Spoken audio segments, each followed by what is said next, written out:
반갑습니다. 오늘은 기출을 함부로 낭비해서는 안 된다는 이야기를 해보려고 합니다. 제가 가르쳤던 학생 중에 되게 기억에 남는 학생이 하나 있어요. 제가 이 학생을 처음 만났던 건 학생이 세 번째 수능에 도전을 할 때였습니다. 수학과학은 이미 1등급이 나오는 상태였고요. 국어 때문에 되게 고민이 많았어요. 그래서 제가 학생한테 기출문제를 하나 주면서 풀어보라고 했더니 아이가 정답이 완벽하게 기억이 난대요. 보니까 진짜로 정답이에요. 그래서 그러면 왜 이게 정답이 5번인지 나한테 설명해 줄래? 라고 했더니 그거는 기억이 안 난대요. 괜찮아. 그러면 이 집은 처음 본다라고 생각하고 문제 풀어서 다시 나한테 설명해줘. 이러고 기다렸습니다. 근데 학생이 되게 빠르게 지문을 읽고 되게 빠르게 문제를 봐요. 그러더니 왜 5번이 정답이고 1, 2, 3, 4번이 틀렸나를 설명하는데 이 설명 중에 맞는 게 단 한 개도 없습니다. 그래서 여러 지문으로 테스트를 해봤는데 상당히 많은 지문들에서 계속 잘못된 해설을 해요. 이거는 이 아이가 기출에 대해서 그리고 공부라는 것에 대해서 전혀 이해를 못하고 있다는 뜻이야. 그래서 제가 이 아이랑 가장 많이 싸웠던 게 너는 기출 분석을 처음부터 다시 하자. 문제를 푼다라는 게 무엇인지 오답을 정리한다라는 게 무엇인지를 너는 여기서부터 다시 시작해야 될 것 같다 라고 하는데 아이는 계속 새로운 문제를 풀고 싶어요. 근데 이렇게 습관이 잘못된 아이가 새로운 문제를 푼다라고 해서 올바른 독해 습관을 가진다라는 것은 참 쉬운 일이 아닙니다. 잘못된 부분에서부터 다시 고쳐나가는 게 가장 옳은 것 같거든요, 저는. 그래서 엄청 싸우다가 결국 이 아이와 그렇게 긴 기간을 함께 하지는 못했어요. 그럼에도 불구하고 이 아이가 기억에 남는 이유는 정말 많은 친구들이 저 기출 몇 회 독했어요 라고 이야기를 하는데 그때마다 과연 이 아이가 제대로 기출을 읽고 있는 게 맞을까? 기출을 낭비해버린 것은 아닐까? 라는 생각이 들기 때문인 것 같아요. 그래서 오늘은 어떤 식으로 우리가 기출을 분석을 해야 되고 어떻게 오답을 정리해야 성적이 오를 수 있는지에 대해서 이야기를 해드릴게요. 한 문제로 보여드릴 건데 2018년 수능입니다. 내가 이 문제의 정답을 1번이라고 선택했다고 가정을 할게요. 채점을 해봤더니 정답이 5번이래요. 채점하자마자 나 5번이랑 1번 중에 고민하다가 1번 했는데 너무 아깝다. 이러고 넘어가는 친구들이 있습니다.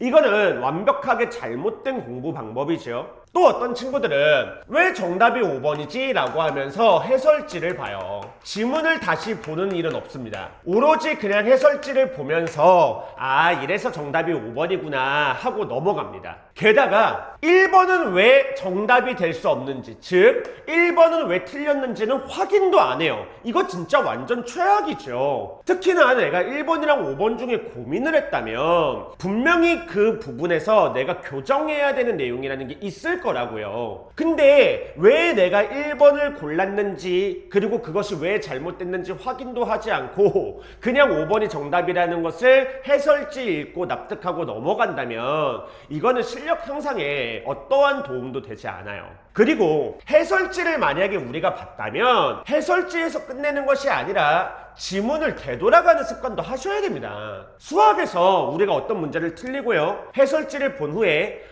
이 문제 이렇게 푸는 거구나 라고 이해를 했다라고 해서 다음에 동일한 문제 풀 수 있나요? 그거 못 푼다라는 거는 다들 알고 계시잖아요. 국어도 마찬가지입니다. 국어도 내가 이 문제를 왜 틀렸는지를 해설지를 통해서 이해하는 것이 아니라 지문을 통해서 다시 한번 이해하고 이 선택지를 분석하는 작업을 거쳐야 다음번에 비슷한 유형의 문제를 안 틀릴 수 있는 거예요. 우리 보통 해설지를 제일 마지막에 보라고 하죠. 그게 맞아요. 근데 정말 이해가 안 가서 해설지를 봤다면 해설지를 본 다음에서라도 다시 지문으로 돌아가야 하는 겁니다. 그래서 이제부터는 어떻게 내가 선택지를 분석해야 되는지에 대해서 보여드릴게요. 일단 우리 이 생각을 해주셔야 돼요. 문제에는 언제나 이 문제를 해결할 수 있는 지문의 범위라는 것이 존재를 합니다. 5번 선택지에서 지문의 범위를 한번 확인해 볼까요? 3중 반복 부호화를 이용하여 라고 했으니까 이 3중 반복 부호화에 대해서 설명되어 있는 단락에서 이 선택지를 해결해야 할 겁니다. 그래서 3중 반복 부호화와 관련된 단락을 찾았습니다. 그 다음에는 0을 부호화하여 라는 말이 있는데 이 말을 이 삼중 반복 부호화를 통해서 이해해야죠. 0을 부호화한다는 건 무슨 뜻이냐? 지문에서 봤더니 0을 000으로 부호화한다라고 되어 있죠.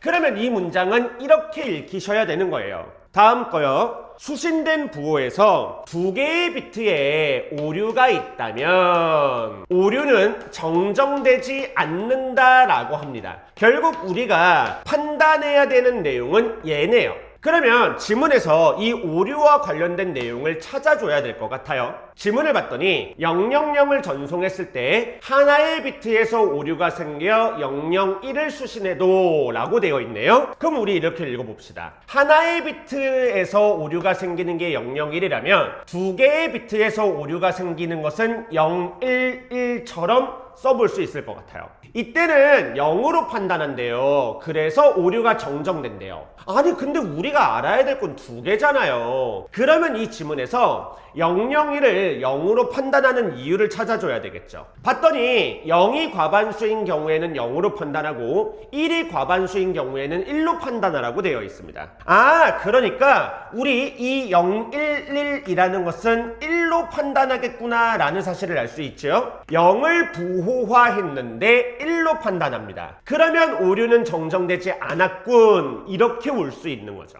이걸 당연히 처음 문제 풀 때 해야 하는 겁니다. 근데 처음에 문제 풀 때 우리가 이 작업을 못했기 때문에 이 문제를 틀린 거겠죠? 그러면 이 문제를 오답을 할 때라도 이 흐름을 타려고 노력을 해줘야죠.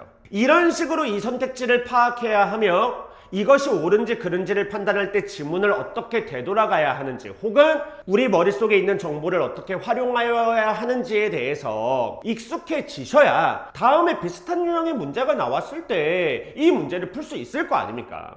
이렇게 우선 정답이 왜 정답인지를 선택지를 끊어서 확인을 해보는 겁니다. 그러고 나서는 내가 선택했었던 1번 선택지에 대해서 분석을 하면서 내가 대체 왜 5번을 두고 1번을 선택했을까 라는 생각을 하셔야 돼요. 이때 정말 많은 친구들이 그냥 실수였어요 이런 식으로 취급하고 넘어가 버리거든요. 이건 절대 안 됩니다. 그 실수를 왜 했는지에 대해서 분석을 해야 되는 거죠. 똑같습니다. 선택지를 분석하셔야 돼요. 이번에는 선부호화라는 것이 지문의 범위일 것 같고요.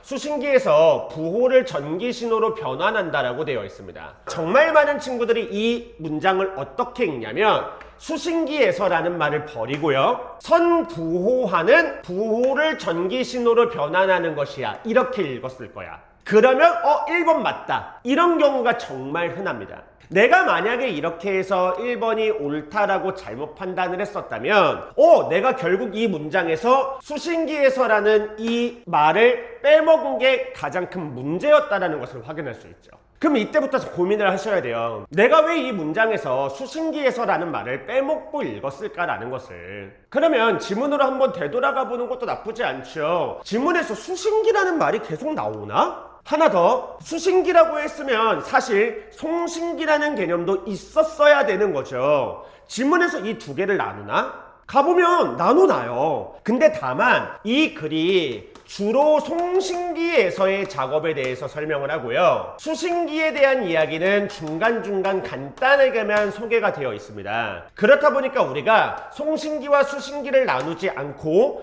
그냥 선부호화가 무엇인지 채널 부호화가 무엇인지에 대해서만 자꾸 정보를 정리하고 넘어갔을 가능성이 커요. 이렇다면 우리가 바꾸어야 할 독해 습관은 무엇이냐? 두 가지 중에 하나라고 생각을 하시면 돼요.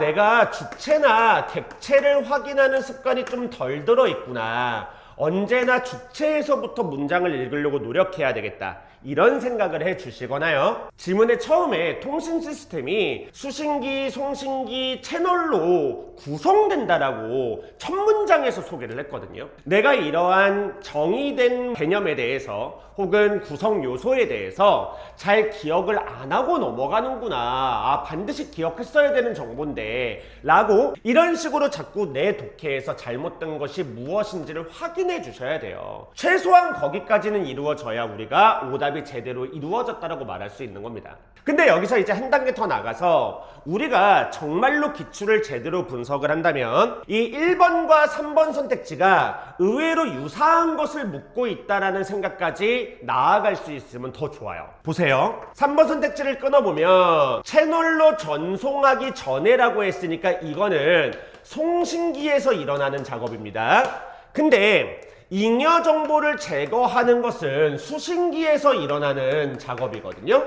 그러니까 사실 1번 선택지와 3번 선택지는 동일하게 송신기, 수신기의 역할을 파악하고 있느냐, 어디에서 벌어지는 일인지를 알고 있느냐를 것을 물어보는 거죠. 이런 식으로 기술 제재를 읽을 때는 구성 요소를 파악하고 그 구성 요소의 기능들을 명확하게 파악하는 것을 수능에서는 원하고 있구나 라는 것까지를 끄집어내 주시는 게 가장 이상적입니다. 실제로 보니까 2번과 4번은 조건문과 계산식이죠. 이 지문에 조건문 계산식이 많이 나오지 않아요. 근데 그것들 가지고 두 개의 선택지가 나왔다는 건 역시 수능에서 이러한 부분들에 대해서 잘 읽어달라고 우리한테 말하고 있구나 라는 것을 알아야 된다는 겁니다. 이렇게 하나의 문제를 분석할 때도 선택지를 열심히 끊어가면서 내가 잘못한 것은 무엇인지, 수능에서 원하는 것은 무엇인지를 보셔야지만 우리가 제대로 기출을 분석하고 있다라고 말을 할 수 있는 거죠. 선생님들이 문제를 풀 때는 10분이 걸렸어도 오답을 할 때는 50분이 걸려야 된다라고 말을 하는 건 이런 이유 때문입니다. 그래서 우리 너무 많은 문제를 풀려고 하지 마세요. 하루에 너무 많은 양의 지문을 분석하려고 하지 마시고 아직 수능 시간 많이 남았으니까 천천히 하나하나 내가 빼먹고 있는 것이 무엇인지를 찾으려는 그 노력을 꼭 기울여 주셨으면 좋겠습니다.